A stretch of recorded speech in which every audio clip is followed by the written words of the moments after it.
Луиза Хей. Әйел даналығы. Өзіңді жақсы көру және бағалау.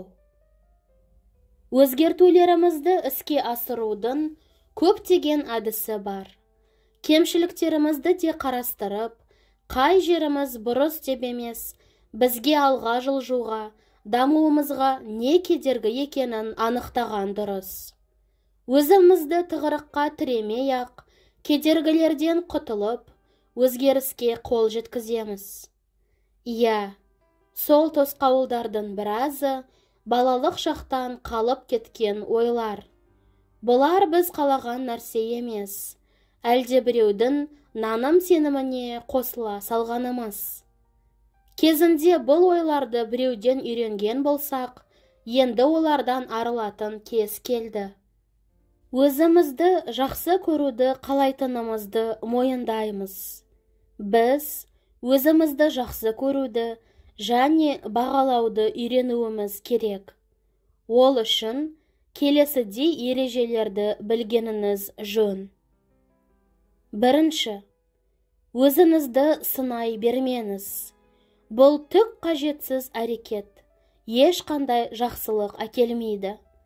Өзіңізді кінәламаңыз, мойныңыздағы бұл жүкті алып тастаңыз. Өзгелерге де мін тақпаңыз. Себебі, біреудің бойынан тапқан кемшіліктер өз бойымыздағы ұнамайтын қасиеттердің көрінісі.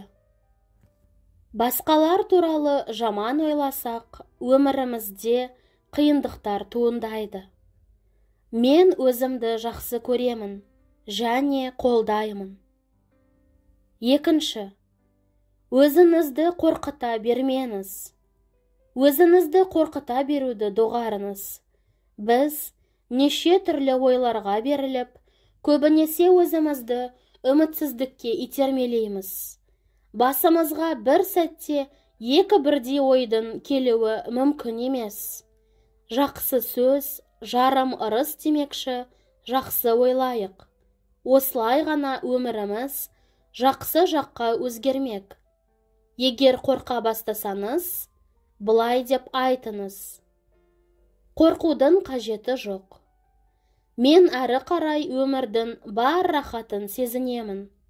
Мен таңғажайып керемет әйелмін. Менің өмірімде қорқыныш жоқ. Үшінші, өзіңізге көбірек уақыт бөліңіз. Кей кездері басқа адамдармен қарым-қатынас құрамыз деп, жеке басымызды ұмытып кететініміз бар. Өзімізге өте аз уақыт бөлеміз. Ең дұрысы, өзіңізге көбірек уақыт бөліп, өзіңізді жақсы көріңіз. Жүрегіңіз бен жан дүниеңізге үңіліңіз. Менің сүйікті адамым өзім. Төртінші, бәріне ұнайтындай кейіпте жүріңіз. Жеке басыңызды құрметтеңіз әрі бағалаңыз. Өзіңізді жақсы көрсеңіз, басқалардың да сізді жақсы көруіне жол ашасыз. Махаббат заңдылығы нені ұнатпайтыныңызға негізделмейді. Керісінше, нені қалайтыныңызға бағытталған. Жеке басыңызға назар аударыңыз. Дәл осы сәтте өзімді толықтай жақсы көремін. Бесінші, тәніңіздің саулығына назар аударыңыз. Сіздің денеңіз баға жетпес құндылық. Егер ұзақ әрі толыққанды өмір сүруді қаласаңыз, тәніңіздің сау болғанын қадағалаңыз. Бет жүзіңіз ажарлы, бойыңыз күш-қуатқа толы болуы керек. Тамақтану мен жаттығу бұл ретте өте маңызды рөл ойнайды.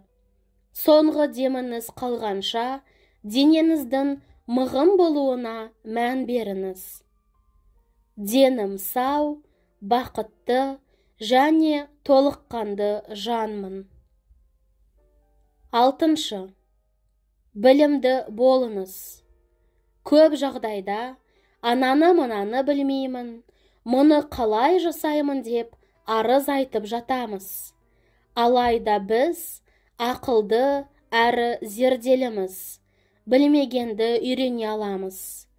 Білім нәрімен сусындататын кітаптар, аудиолар, курстар өте көп. Оларға төлейтін ақшаңыз болмаса, кітапханаға барыңыз. Тіпті тегін үйрететін оқытушыларды да табуға болады. Әрқашан үйреніп, дамып отырамын. 7. Болашағыңызды қазірден ойлаңыз. Әр әйелдің жеке қаржысы болуы керек. Мұны естен шығармаған жөн. Өз ақшамыз сенімділігімізді арттырып, өз-өзімізді құрметтеуге сеп болады. Аз-аздан жинап бастауға болады. Осы мәселеде төмендегі аффирмациялар көмекке келеді. Мен әрқашан табысымды көбейтіп отырамын. Қайда болсам да табысқа жетемін. 8. Шығармашыл болыңыз. Шығармашылық дегеніміз, сізді толықтырып тұратын кез келген іс-әрекет. Тамақ пісіруден бастап, ғимараттың жобасын жасау болсын, бәрі шығармашылыққа жатады. Оған да уақыт табу керек. Егер балаларыңызға қарауға уақыт жетпей жатса, жақын құрбыңыздан көмектесуін өтініңіз. Ал келесі жолы сіз оған көмекке келерсіз. Міне, осылай кез келген нәрсенің шешімін табуға болады. Шығармашылығыма әрқашан уақыт табамын. 9. Махаббат пен бақыт өміріңіздің ең маңызды тұсы болсын. Жақсы көңіл күй әрқашан сізбен бірге. Тек оны іштей сезіне білу керек. Өміріңізді қуаныш, махаббат және бақытқа құрыңыз. Егер біз бақытты болсақ, онда біздің шығармашылық қабілетіміз артады. Жаңа ойлар мен идеяларға ашық боламыз. Әр кішкентай нәрсеге қуана білеміз. Осыған орай келесідей аффирмация қолданыңыз. Мен қуанышқа кенелемін. Мен бақыттымын. 10. Адал болыңыз. Әрқашан сөзіңізде тұрыңыз. Өзіңізді құрметтеп, қадірлеу үшін ниетіңіз түзу болуы керек. Сертіңізді орындауға үйреніңіз.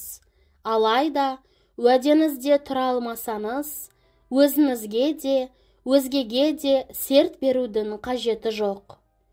Қолыңыздан келетініне әбден көз жетпейінше, ертең диета ұстаймын, немесе күнде жаттығамын деп сөз берудің қажеті жоқ.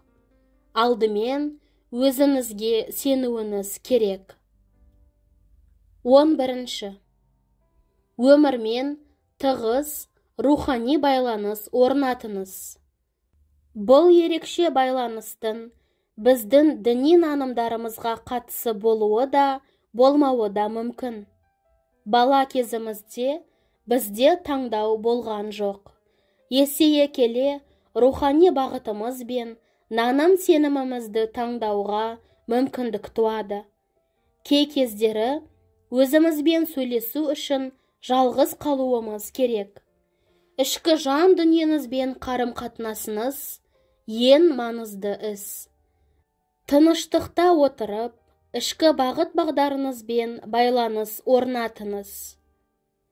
Рухани сенімім мені қолдап, тұлға ретінде қалыптасуыма септігін тигізеді. Жоғарыда айтылған аффирмацияларды әбден түсініп, өміріміздің бір бөлігіне айналмайынша, оларды қайталай беріңіз, өзгертіңіз және толықтырып отырыңыз.